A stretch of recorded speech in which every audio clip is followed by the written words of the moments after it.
Hey!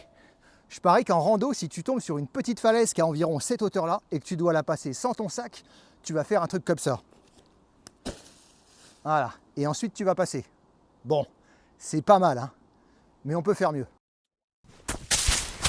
Quand tu te balades en rando, ce qui peut arriver, c'est d'arriver sur une descente un petit peu compliquée que tu ne peux pas contourner et qui va nécessiter de faire un petit peu d'escalade. Donc ce que tu fais, c'est que tu utilises ta corde pour t'assurer dans la descente. Corde que tu as bien sûr accrochée en haut avec un nœud du four, ce qui te permet de récupérer ta corde en bas. Et ça, c'est un tuto que j'ai déjà fait, tu pourras aller le voir après la vidéo. Mais voilà, faire la descente, c'est une chose, mais faire la descente avec un sac sur le dos, c'en est une autre. Il te reste 3 solutions. La première, balancer ton sac du haut, ce que je déconseille parce que ça va être compliqué pour la suite, surtout si tu as des choses fragiles dedans.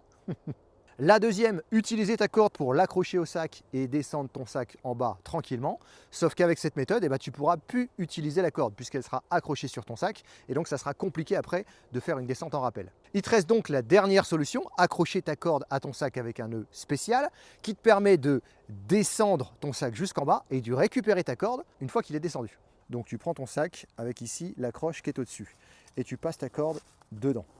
Une fois que ta corde est passée dedans, ici tu vrilles. Ça va donc te créer une boucle.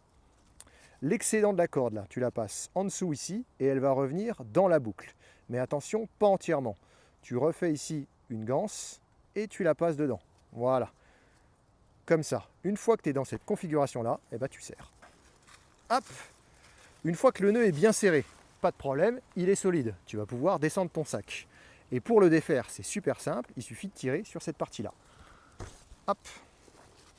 Comme c'est ce bout-là qui va libérer la corde, et ici tu vas accrocher une paracorde. Donc là tu peux faire par exemple un nœud cabestan ou un nœud constricteur. C'est des tutos que j'ai déjà fait. Ce qui veut donc dire que tu vas descendre ton sac tranquillement jusqu'en bas. Une fois que ton sac sera en bas, tu gardes cette corde-là évidemment, parce que sinon ça ne sert à rien. Tu prends la paracorde et tu défais la corde d'en bas. Une fois qu'elle est défaite, tu remontes le tout.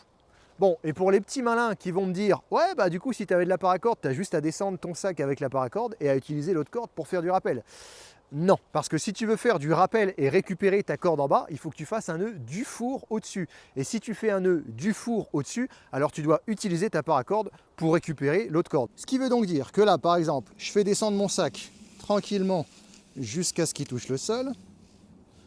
Voilà. Et maintenant, avec l'autre corde, j'ai juste à tirer pour que ça défasse le nœud. Une fois que le nœud est défait, j'ai juste à tout remonter.